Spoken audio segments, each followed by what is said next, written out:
Hello students, this is Sarjit Upadhyay और आज की इस वीडियो में हम पढ़ने वाले हैं इलेक्ट्रिक फ्लक्स के बारे में। इलेक्ट्रिक फ्लक्स के बारे में पढ़ने से पहले मैं कुछ चीज़ बताना चाहता हूँ कि फिजिक्स में जो लेंथ होती है, लेंथ जैसे कोई ये वायर है, ये वायर समझ लो लेंथ, एल लेंथ का ये वायर है, तो ये लेंथ क्या होगी? वेक्टर क्वांटिटी होगी। क्या होगी? Vector quantity. और कोई अगर एरिया है, किसी का भी एरिया है, समझ लो सीट है, इसका कुछ ना कुछ एरिया होगा, तो एरिया क्या होगा? एरिया की क्या होगी? वेक्टर। एरिया भी क्या होगा यहाँ पे? Vector quantity. लेंथ, एरिया सब क्या होगा? Vector quantity. अब वेक्टर क्वांटिटी का डायरेक्शन भी होगा। अब इस एल लेंथ का ही समझ लो वायर है, एल लेंथ का वायर है ये मार्कर। अब इसका लेंथ वेक्टर किधर किधर हो सकता है? एक लेंथ तो ऐसे यूँ पकड़ो, ये अंगूठा जहाँ जा रहा है मतलब वो लेंथ वेक्टर शो कर रहा है, तो इसको ऐसे पकड़ा तो कहाँ जा रहा है? ऊपर, या फिर ऐसे नीचे। इस लेंथ के अलॉन्ग इसका लेंथ वेक्टर होगा, या तो नीचे या फिर ऊपर, जिधर चाहे उधर हो सकता है। ठीक है, ऊपर या नीचे। ऐसे नहीं कि इसका लेंथ वेक्टर इधर आ गया इधर आ गया, नहीं, ऊपर आएगा या नीचे आएगा। उसी तरह एरिया वेक्टर है। एरिया वेक्टर के लिए अपनी जैसे कि ये कोठी है, ये ऐसे सीट है, इसके जैसे ये सीट है, ये क्या है? 2D में, ये क्या? 2D में।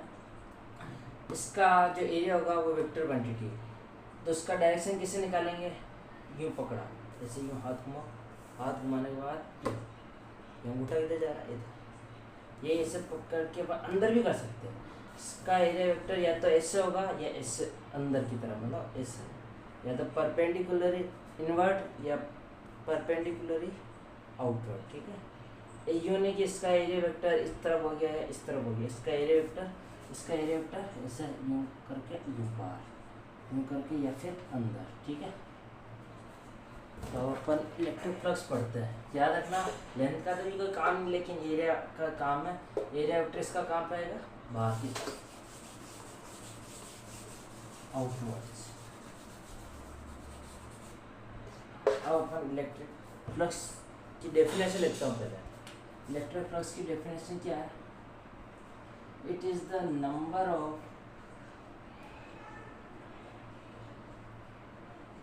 ऑफ इलेक्ट्रिक फील्ड लाइन्स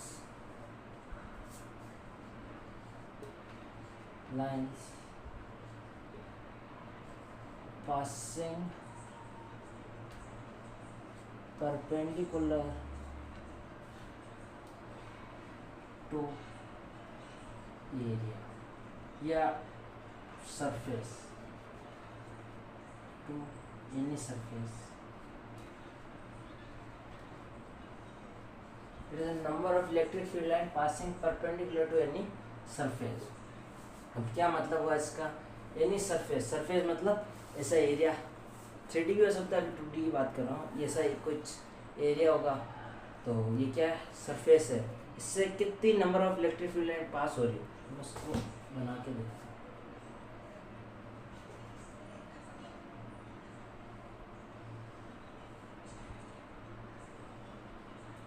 समझ लो ये अपनी सीट है, ये ऐसे पड़ी, कैसे? ऐसे ये सीट है ना, ऐसे पड़ी है, तो डायग्राम से नहीं बनना, लेकिन मान लिया ना, जिससे ये इलेक्ट्रिक फील्ड लाइन्स पास हो रही है, इससे डायरेक्शन किधर? इधर से पास हो रही, कुछ नहीं भी पास हो रही, कुछ ऊपर से निकल रही, कुछ इसके अंदर से, कुछ छू के, मतलब बहुत सारी इलेक्ट्रिक फील्ड लाइन्स है। तो क्या number of electric field line, या इलेक्ट्रिक फील्ड लाइन क्या? परपेंडिकुलर है, ये सरफेस के क्या? परपेंडिकुलर। डायग्राम कैसा है ये देखो, ये तो अपनी शीट, ये वाली शीट, और ये अपनी इलेक्ट्रिक फील्ड लाइन कैसे है? डायरेक्शन ऐसे, देखो ध्यान से देखो कैसे इसका एंगल बीच में देखो 90 डिग्री बनना है, जैसे ये डायग्राम। तो यहाँ पे कुछ में इलेक्ट्रिक फ्लक्स की वैल्यू गिन के बताओ, इसमें कितनी पास कर रही है, गिन के बताओ कि इससे कितनी इलेक्ट्रिक फील्ड लाइन्स पास कर रही है। 1 2 3, 3 इलेक्ट्रिक फील्ड लाइन्स पास कर रही है, तो फ्लक्स की वैल्यू यहाँ पे कितनी आ जाएगी? 3। पहली बात, फ्लक्स को डिनोट करते हैं इससे 5 से, 5 से किसको? इलेक्ट्रिक फ्लक्स को डिनोट करते हैं। हाँ, तो यहाँ पे इलेक्ट्रिक फ्लक्स की वैल्यू कितनी आ गई 1 2 3 3 ठीक है। अब इसी में यहाँ पे 3 आ गई, ये समझ लो फील्ड लाइंस इतनी सारी बहुत सारी, ठीक है। ये इलेक्ट्रिक फील्ड लाइन बहुत दूर तक जा रही जाती है, हमको पता है। यहाँ पे एक और सरफेस पड़ा है, थोड़ा सा छोटा है। दूसरा सरफेस क्या अपना,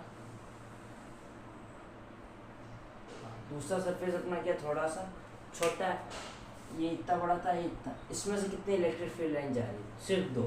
तो यहाँ पर फ्लक्स की वैल्यू कितनी आ गई 2।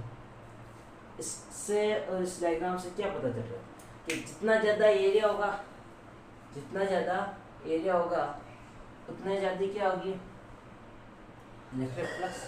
तो इलेक्ट्रिक फ्लक्स किसके डायरेक्टली प्रोपोर्शनल है, एरिया। और जितनी ज़्यादा इलेक्ट्रिक फील्ड लाइंस होगी उतना ज़्यादा इलेक्ट्रिक फ्लक्स होगा। ये साफ ही अपना को पता ही, साफ ही दिख रहा है अपने को। क्या दिख रहा कि देखो समझ लो बहुत सारे इलेक्ट्रिक फील्ड लाइंस है, यहाँ से जाए यहाँ पर और इलेक्ट्रिक फील्ड लाइंस आ गई, ये यहाँ पर बहुत सारे इलेक्ट्रिक फील्ड। तो इलेक्ट्रिक फ्लक्स बड़ा कि नहीं बड़ा, समझ लो ये इतनी आ गई। तो अब गिनो 1 2 3 4, यहाँ पे कितना आ जाएगा 4 आ जाएगा। वैसे और ज़्यादा अगर इलेक्ट्रिक फील्ड लाइन से पास करेगी तो और ज़्यादा इलेक्ट्रिक फ्लक्स आ जाएगा। तो इलेक्ट्रिक फ्लक्स किस किस पे डिपेंड कर रहा है, एक तो एरिया पे, एक इलेक्ट्रिक फील्ड। इतना बड़ा एरिया ले लिया मैंने, तो ये सारी इलेक्ट्रिक फील्ड लाइन उस एरिया में से जाएगी तो इलेक्ट्रिक फ्लक्स बढ़ जाएगा। तो electric flux directly proportional to area, electric flux directly proportional to electric field, दोनों के डायरेक्टली प्रोपोर्शनल है। और किसके प्रोपोर्शनल है वो ध्यान रखना। मैंने क्या लिखा है यहाँ पे, परपेंडिकुलर। इलेक्ट्रिक फील्ड लाइंस क्या होनी चाहिए, परपेंडिकुलर। अब देखो परपेंडिकुलर ना हो तो क्या होगा,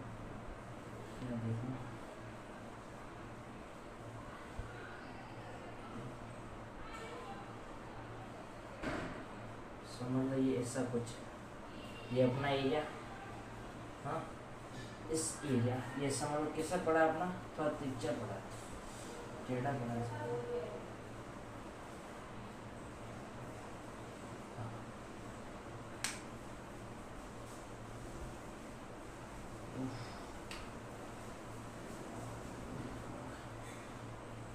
मान लेना इसको ऐसे मानना है, इस डायग्राम से समझ में नहीं आ रहा। ये अपनी कॉपी जैसे पढ़ी है वैसे ये शीट पढ़ी है। अभी यहाँ पे इलेक्ट्रिक फील्ड की डायरेक्शन कैसी है, ऐसी है। ध्यान से देखो, ये देखो ये अपनी शीट है, ऐसी पढ़ी है जिसको मैं ऐसे कर रहा हूँ, ठीक है। और ये जो है ना मार्कर, ये क्या है अपनी इलेक्ट्रिक फील्ड है। जहाँ पे ऐसी नहीं, परपेंडिकुलर नहीं होकर कैसी है, ऐसी कुछ एंगल है बीच में, कुछ क्या है एंगल है। पहले क्या 90 डिग्री पे थी, अब क्या है ऐसी, ठीक है। तो अब इस शीट का एरिया वेक्टर समझ लो है ऐसा, ठीक। इस पॉइंट पे देख रहा हूँ, इसका एरिया वेक्टर मैंने एरिया वेक्टर निकालना सिखाया है कैसा, कि कोई शीट है, ये शीट ध्यान से देखना, ये ऐसे पड़ी है ऐसे। तो अब इसका एरिया वेक्टर बताओ, ऐसा हाथ घुमाया है, ये ऐसे इधर इधर है, ऐसा हाथ घुमाया इधर, इसका काम पर एरिया वेक्टर। तो एरिया वेक्टर किधर है, इधर। इलेक्ट्रिक फील्ड इधर, इधर एंगल कितना बन गया इनके बीच में, थीटा, थीटा इनके बीच का एंगल। अपने को क्या क्या डेफिनेशन लिखते, it is the number of electric field line passing perpendicular to any surface. अपने को इलेक्ट्रिक फील्ड का कौन सा कंपोनेंट चाहिए, जो परपेंडिकुलर हो किसके, सरफेस के। अब ये सरफेस है, अपना सरफेस कौन सा, ये सरफेस है, इससे ये ऐसे होता परपेंडिकुलर तो अपने को चल जाता, लेकिन ये कैसा, ये ऐसा कुछ ना कुछ एंगल है। तो कुछ ना कुछ एंगल है तो क्या कर सकते हैं अपन, उसको कंपोनेंट में डिवाइड करेंगे। हम वो कंपोनेंट लेंगे जो एरिया वेक्टर के क्या हो, पैरेलल, क्या अलोंग हो, पैरेलल हो।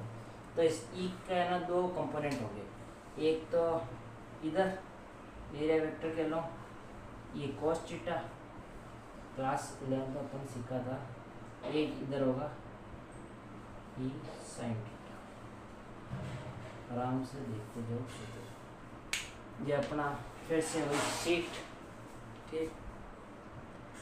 एरिया वेक्टर इधर का डायरेक्शन ये से एकदम परपेंडिकुलर, ई कॉस थीटा का भी डायरेक्शन ये एकदम परपेंडिकुलर, और ई साइन थीटा का डायरेक्शन ऐसा, कैसा ऐसा, इसके एकदम पैरेलल।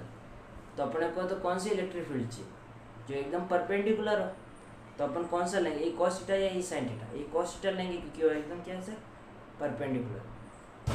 तो अपने अपने काम का क्या क्या है, ई कॉस थीटा और एरिया, ये तीनों ही अपने क्या है काम के फॉर्मूला बनाने के लिए। इन तीनों से मिलके अपना क्या बनेगा, फॉर्मूला बनेगा किसका, इलेक्ट्रिक फ्लक्स का। क्योंकि ये थीटा पे डिपेंड कर रहा है, ये electric number of electric field line मतलब इलेक्ट्रिक फील्ड पर डिपेंड कर रहा है, ये एरिया वेक्टर पर भी डिपेंड कर रहा है। तो तीन चीज़ों पर डिपेंड कर रहा है, थीटा कॉस थीटा नहीं, थीटा, इलेक्ट्रिक फील्ड और एरिया वेक्टर। तो इसका जो फॉर्मूला निकल के आएगा ना, वो मैं यहाँ पे लिख देता हूँ एक बार। फ्लक्स फाई ऐसा ये क्या है, इलेक्ट्रिक फ्लक्स को डिनोट करेगी। जो आंसर आएगा ई ए कोस थीटा, आंसर क्या है ई ए कोस थीटा। ध्यान से इसको अब क्लास 11 फिर याद करो, ए डॉट भी होता था कहीं पे, तो अपन क्या लिख देते हैं, ए बी कोस थीटा। तो कहीं ए बी कोस थीटा है तो उसको एक भी ए डॉट भी लिख सकते हैं, ये डॉट प्रोडक्ट है, स्केलर प्रोडक्ट डॉट प्रोडक्ट याद करो। तो ए बी कोस थीटा को अपन ए डॉट भी लिख सकते हैं, वैसे ही ई ए कोस थीटा क्या लिख सकते हैं, ई डॉट कहाँ लिखो, ठीक है। ये समझ में आया, किस चीज़ पे, तीन चीज़ों पे डिपेंड करता है, एरिया वेक्टर और इलेक्ट्रिक फील्ड के बीच के एंगल में, electric field, number of electric field lines पे या इंटेंसिटी ऑफ इलेक्ट्रिक फील्ड पर, और एरिया वेक्टर, तीनों पे क्या डिपेंड करता है, इलेक्ट्रिक फ्लक्स डिपेंड करता है। अपना ये स्केलर फॉर्म में फॉर्मूला आ गया, इसको हाँ ये प्रॉपर्टी से बात बताता हूँ।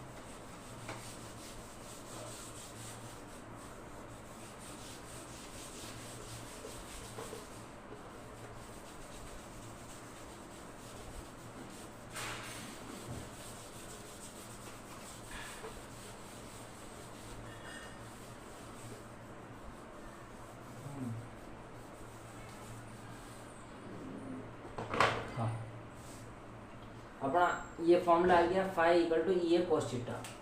अब इसको अपन ऐसे लिख सकते हैं, E vector dot A vector dot product, या फिर और क्या कहते हैं, स्केलर प्रोडक्ट। सोचना स्केलर प्रोडक्ट का आंसर क्या होता था, हमेशा स्केलर क्वांटिटी, या डॉट प्रोडक्ट का आंसर क्या आता था, स्केलर। तो ये फ्लक्स क्या हो गया, स्केलर क्वांटिटी, ध्यान रखना सर, क्वांटिटी, ये अपनी फ्लक्स कौन सी क्वांटिटी है, स्केलर क्वांटिटी है, ठीक है। यहाँ लिख देता हूँ A dot B, A vector dot B vector equal to A B cos theta, ठीक है, ये ध्यान रखना। इसी से ये फॉर्मूला आ गया अपना, ये मेन फॉर्मूला है इलेक्ट्रिक फ्लक्स का। अब अपन को ये स्केलर क्वांटिटी, ठीक है।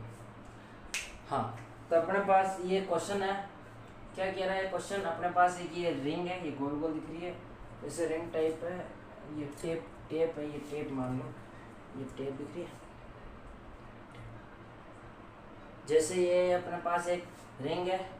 अब इसका वेक्टर, इसका एरिया वेक्टर निकाल के बताओ किधर आएगा, जैसे इस पे एरिया वेक्टर देखो कैसे निकालेंगे, इस पे एरिया वेक्टर ये है, इस पे से हाथ घुमाओ, ये से बाहर, ये है, इस पे से हाथ घुमाया, इससे बाहर, तो इसका एरिया वेक्टर कैसा आएगा, बाहर। तो ये रिंग कैसे पड़ी यहाँ पे, ऐसे पड़ी, तो इस पे हाथ घुमाया, ये ऐसे, इसका एरिया वेक्टर कहाँ ऊपर, तो ये अपने को दे रखा है एरिया वेक्टर ऊपर। ये इलेक्ट्रिक, अपना को इलेक्ट्रिक फील्ड लाइन दे रखी है, इलेक्ट्रिक फील्ड लाइन किधर जा रही है, इधर जा रही है, इससे इलेक्ट्रिक फील्ड लाइन और इसके बीच में अपना एंगल दे रखा है 30 डिग्री, किसके बीच में, रेडियस कितना है इसका आर, इसकी मतलब ये जो लाइन है ना, इसके और इसके बीच का एंगल 30 डिग्री दे रखा है अपने को। अपने क्या निकालना है, फ्लक्स, इलेक्ट्रिक फ्लक्स, ये फ्लक्स निकालना कुल मिलाकर अपने को। हाँ, तो फ्लक्स कैसे निकालेंगे, अपने पास सिंपल फॉर्मूला है, क्या है, ई डॉट ए, तो फ्लक्स के लिए ई डॉट ए लगा देंगे।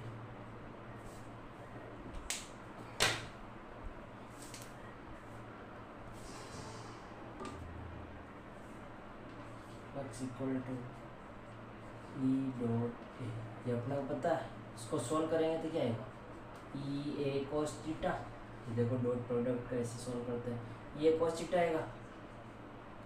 अब इसको अपन लिखेंगे ई, इलेक्ट्रिक फील्ड का ई लिख देंगे, एरिया ए, कॉस थीटा की कितनी वैल्यू 30, कॉस 30 कितना होता है 1/2, ये अपना आंसर निकल के आ जाएगा। लेकिन नहीं, यहाँ पे अपन थीटा 30 डिग्री नहीं रख सकते। क्यों नहीं रख सकते, यहाँ पे जो थीटा है ना वो क्या है, angle between electric field and area vector. तो यहाँ पे क्या है 30 डिग्री इलेक्ट्रिक फील्ड और एरिया वेक्टर के बीच का एंगल है, नहीं है।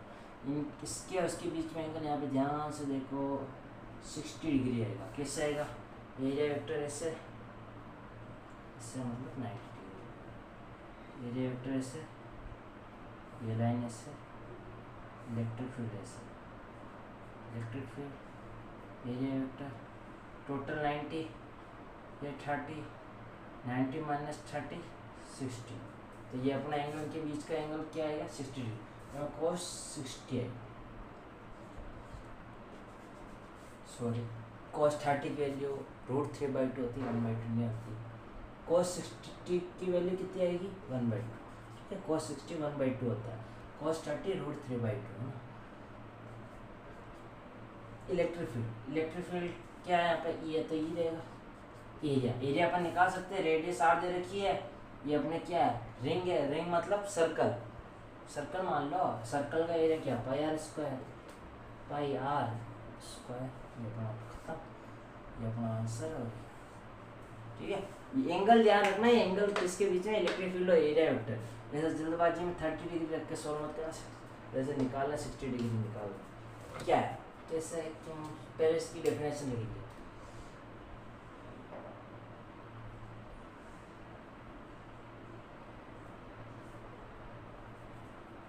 हाँ, तब अपन पढ़ने वाले गॉस लॉ की अपन पहले डेफिनेशन लिखेंगे।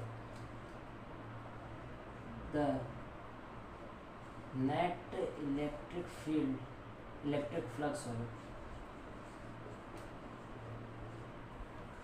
Flux passed through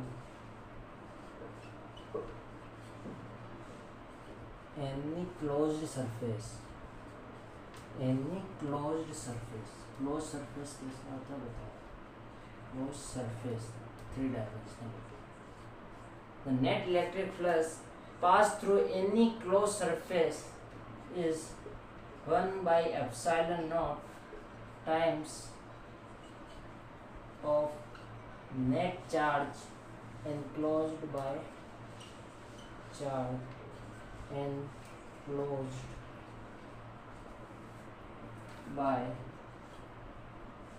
surface।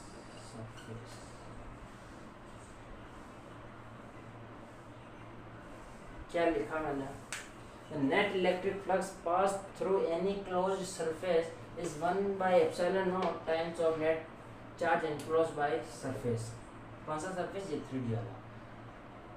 लिख देता हूँ मैथमेटिकल फॉर्म में, अपना फ्लक्स नेट इलेक्ट्रिक फ्लक्स, तो ये फ्लक्स आ गया, क्या है 1/epsilon0 टाइम, इसका मतलब इक्वल 1/epsilon0 टाइम्स यानी मल्टीप्लाई किसके, नेट चार्ज क्यू नेट, कहाँ पे, enclosed by surface, enclosed by मतलब सरफेस मतलब इसके अंदर, Q net inside, net charge inside, ठीक है। इसको अपन इससे लिखेंगे, ठीक है। एक बार net electric flux is 1/epsilon0 time 1/epsilon0 times का मतलब multiply net charge enclosed by surface Q net inside, ठीक है। इसको कैसे लिखेंगे अपन, Q equal to Q upon epsilon net, अब समझ लो अपना कोई सरफेस है, हाँ, and close by surface, close surface. Close surface क्या होता है, जैसे कि अपना स्फीयर हो गया, रेक्टेंगल नहीं, क्यूब हो गया, क्यूबॉइड हो गया, सिलेंडर हो गया, 3 डायमेंशनल, समझ रहे हो, 3 डायमेंशनल ऑब्जेक्ट। स्क्वायर नहीं आएगा, रेक्टेंगल नहीं आएगा, इसमें क्या आएगा, क्यूब, क्यूबॉइड, सिलेंडर, स्फीयर, ये सब आएंगे। इससे इसके अंदर समझ लो अपने पास एक स्फीयर है, ये स्फीयर है, इसके अंदर क्यू चार्ज है, तो इसके अंदर से जो नेट फ्लक्स निकलेगा ना, वो क्या निकलेगा, क्यू बाई एप्सिलॉन। ठीक, अगर कोई क्यूब है, यहाँ बना दो क्यूब, इसके अंदर कोई क्यूब चार्ज है, क्यूब ऐसा होता है,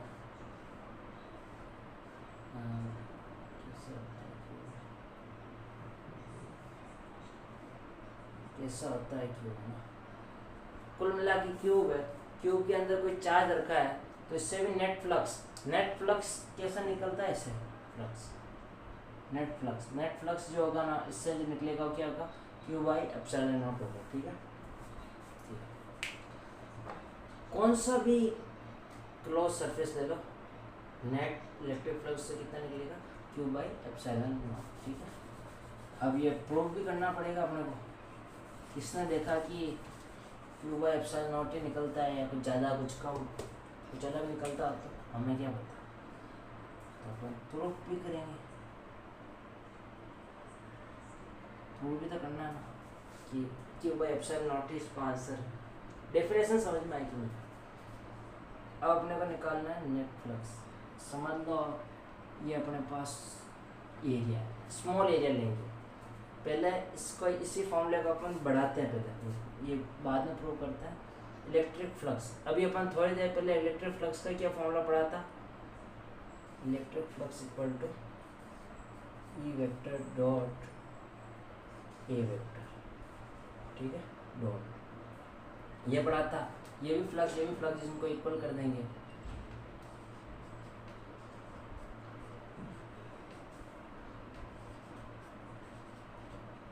नेट कहाँ पे, इनसाइड, बाहर की चार्ज से कोई लेन देना, सरफेस की, क्लोज सरफेस के अंदर कितना चार्ज है उससे लेना। अब इस अपने को कौन सा सरफेस, यहाँ पे क्लोज सरफेस, ये तो अपने 2D के लिए था, 2 डायमेंशनल ऑब्जेक्ट थे ना, उसके लिए फॉर्मूला था। 3 डायमेंशनल ऑब्जेक्ट आते ही अपना फॉर्मूला ये सब, इसका मतलब क्लोज्ड इंटीग्रेशन। अब यहाँ पे ए वेक्टर की जगह अपन क्या लिखेंगे, D A vector. Class 11th में अपन ऐसे बहुत किया है, ए वेक्टर को डी ए वेक्टर ले लेते हैं। ठीक है, डी ए मतलब छोटा सा एरिया, ये इसका मतलब क्लोज्ड। ठीक है, ये अपना ये फॉर्मूला याद होना चाहिए, ये फॉर्मूला याद होना चाहिए। अब इसका प्रूफ, अब अपन पढ़ेंगे गॉस लॉ। अब अपन गॉस लॉ का प्रूव करने वाले।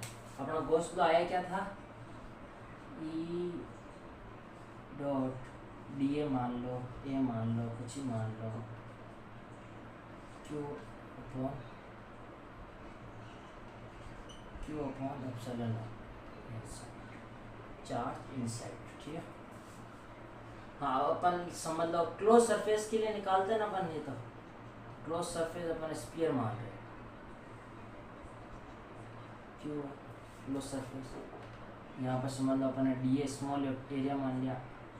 ये मेरे को बताओ प्लस क्यू चार्ज है ये, इससे इलेक्ट्रिक फील्ड का डायरेक्शन कैसा होगा, रेडियली आउटवर्ड्स, ऐसे ऐसे ऐसे ऐसे ही होगा। तो ये अपनी इलेक्ट्रिक फील्ड लाइंस किधर जा रही है, इससे। अब ये स्फीयर 3 डायमेंशनल है, इसका एरिया वेक्टर कहाँ होगा, ये स्फीयर है, तो इस पर 7 फेरोगे, इसका एरिया वेक्टर किधर है, इधर, मतलब अपना इलेक्ट्रिक फील्ड किधर, इधर, अपना एरिया वेक्टर भी किधर, इधर। ये ध्यान दो, ये इलेक्ट्रिक फील्ड भी इधर, एरिया वेक्टर भी इधर। तो अपना को निकालना है, सॉल्व करो। ई डॉट ए को क्या लिख सकते हैं, ई ए कोस थीटा। अब डी से कंफ्यूज मत करना कि डी लगाया नहीं लगाया, अपने को यहाँ पे क्या, यहाँ पे एरिया वेक्टर भी क्या है, डी ए वेक्टर है। क्यों, पर पूरे के लिए नहीं देखा, पूरे स्पेयर के लिए बात नहीं कर रहा हूँ, मतलब सिर्फ इतने से जगह पे बात कर रहा हूँ। इतनी सी जगह के लिए एरिया पूरे इसका एरिया नहीं आएगा, इसका आएगा इतने से जगह का, इतने जगह का एरिया डी है, तो यहाँ पे क्या आएगा, डी ए वेक्टर आएगा, तो डी ए वेक्टर लिखना पड़ेगा आपको। ठीक है, ये अपने ये फॉर्मूला है ना, जैसा फॉर्मूला लिखेंगे, ये डी ए कौन सा, ये इलेक्ट्रिक फील्ड, ये क्लोज सरफेस लगा दिया। अब इसको अपन सोल्व करेंगे, सोल्व कैसे करेंगे, इसको ऐसे लिखेंगे, E D A cos theta. अब इन कोस थीटा क्या होता है, इनके बीच का एंगल, इलेक्ट्रिक फील्ड और एरिया वेक्टर, इलेक्ट्रिक फील्ड भी इधर, एरिया वेक्टर भी इधर, तो इनके बीच का एंगल 0, कोस क्या आ गया 0 डिग्री। ठीक है, इधर क्या चल रहा है, इधर क्या चल रहा है अपना कुछ नहीं, इधर क्या चल रहा है फाई फ्लक्स चल रहा है ना। पहले अपने को ये फॉर्मूला पता, अपने को ये फॉर्मूला लेके आना, ये फॉर्मूला तो लेके आना है। फॉर्मूला कौन सा इस्तेमाल कर रहे हैं, phi equal to E dot A, formula तो अपन ये इस्तेमाल कर रहे हैं, ये डी फाई। ठीक है, फॉर्मूला तो ये इस्तेमाल कर रहे हैं जो अपन थोड़ी देर पहले पढ़ा था, और प्रूव ये करना है, तो इससे अपन ये लेके आ जाएंगे। कैसे लेके आएंगे, अब इसको सॉल्व करो, cos 0 1 इंटीग्रेशन, ये इंटीग्रेशन से डी कैंसिल हो जाएगा, तो ई ए आ जाएगा, ये की वैल्यू क्या आ गई फाई आ गई, आगे कि नहीं आ गई। अब यहाँ पे अपन क्या निकालेंगे, ये स्फीयर है, ठीक है, इसका रेडियस कितना है, मान लिया अपन ने आर, रेडियस कितना है इसका स्फीयर का आर,